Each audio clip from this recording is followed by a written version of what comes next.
آپ دیکھ رہے ہیں آواز پبلک کی، پبلک کے حق میں، پبلک کے سوال، پبلک کے جواب۔ چلیے دیکھتے ہیں آج کچھ خاص خبروں پر نظر۔ دیکھتے رہے آواز۔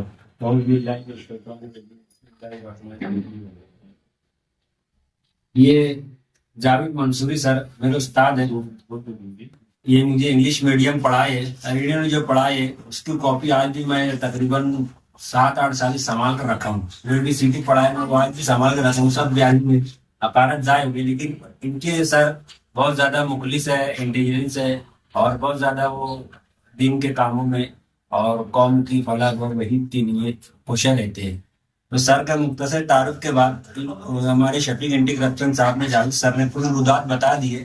میں صرف ایک دینی پوشاک رکھنے کی حیثیت سے، ہمارے مذہب اسلام کے حساب سے 2 جملے صرف کہنا چاہوں گا کہ تعلیم کی جو حیثیت ہے قرآن میں، اسلام میں، مذہبی اسلام میں، شریعت میں، اس کی جو اہمیت ہے ہمیں اس معنی کر کے سمجھ میں آتی ہے۔ قرآن کریم کی سب سے پہلی آیت جو نازل ہوئی جب حضور جس وقت مکہ مکرمہ میں موجود تھے، آپ سبھی لوگ جانتے ہیں کہ وہ کتنی خطرناک جہالت کا دور تھا کہ انسان کو ذرا ذرا بات پہ مار کے اس کی کھوپڑی کھال کر اس کے اندر شراب بھر کے پی جاتی۔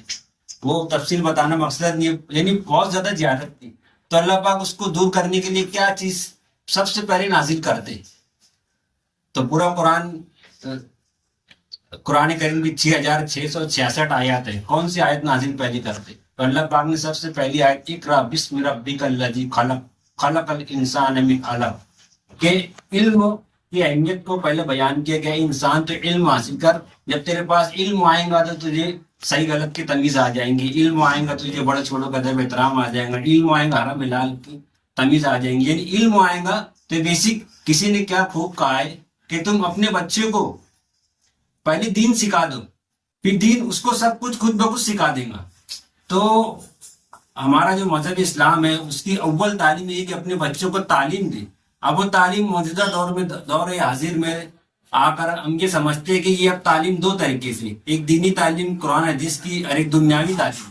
تو بعض لوگ اس کو فوکس کرتے ہیں، بعض جو دیندار مزاج ہے ان کو غلط فہمی رہتی ہے کہ دینی تعلیم دینا ضروری ہے، دنیاوی دے کے کیا کریں گے۔ تو مختصر یہ بتا دیتا ہوں، بنگلور کے نورانی مسجد کے امام صاحب ہے، بہت جید عالم دین اور بہت دہلا ٹوک ٹوک انداز میں حکومت کے خلاف اور ہندو مسلم فرقہ وارانہ کرنے والوں کے خلاف، ہر ایک کے خلاف بہت سخت بیان بازی کرتے ہیں، یہاں تک کہ ان کے بیان کے اوپر کیس ہوا، سپریم کورٹ میں ان کا معاملہ گیا، اور جامعۃ العلماء ہند کے صدر حضرت مولانا ارشد مدنی صاحب نے ان کی سپریم کورٹ سے رہائی کروا کر انہیں بنگلور واپس بھیجا۔ وہ فرماتے ہیں کہ میں اللہ کے گھر میں بیٹھ کر، ممبر رسول پر بیٹھ کر سب کی قسم کھا کر فرماتا ہوں، ایک وکیل، ایک ایڈوکیٹ، ایک ڈاکٹر، ایک ٹیچر، ایک IPS ایماندار آفیسر، اعلیٰ سے اعلیٰ پد پر بیٹھنے والا، اگر وہ ایمانداری سے کسی مظلوم کا ساتھ دیتا ہے، اپنی ایمانداری سے اس کی جو پد ملا ہے اس کے اوپر کھڑا اترتا ہے، تو میں اللہ کی قسم کھا کر کہتا ہوں کہ ایک عالم دین، ایک حافظ، ایک مفتی دارالافتاء، اور وہ جو ممبر محراب پر بیٹھ کر جو اللہ کے نبی کی وراثت کا کام کرتا ہے، اسے جو اجر و ثواب ملتا ہے، اس کے ایک وکیل اور ایک ڈاکٹر، ٹیچر کو بھی ملتا ہے۔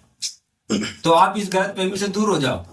تو حضرت نے یہ بات فرمائی، تو حضرت کا مقام بہت اونچا ہے، میں بولتا تو ہو سکتا تھا غلط ہو جاتی۔ تو میں یہ صرف یہ کہنے کا مقصد ہے کہ جس طریقے قرآن حدیث کی تعلیم دینا ضروری ہے، آج کے دور کے حساب سے دنیاوی تعلیم دینا بھی بہت ضروری ہو چکا ہے۔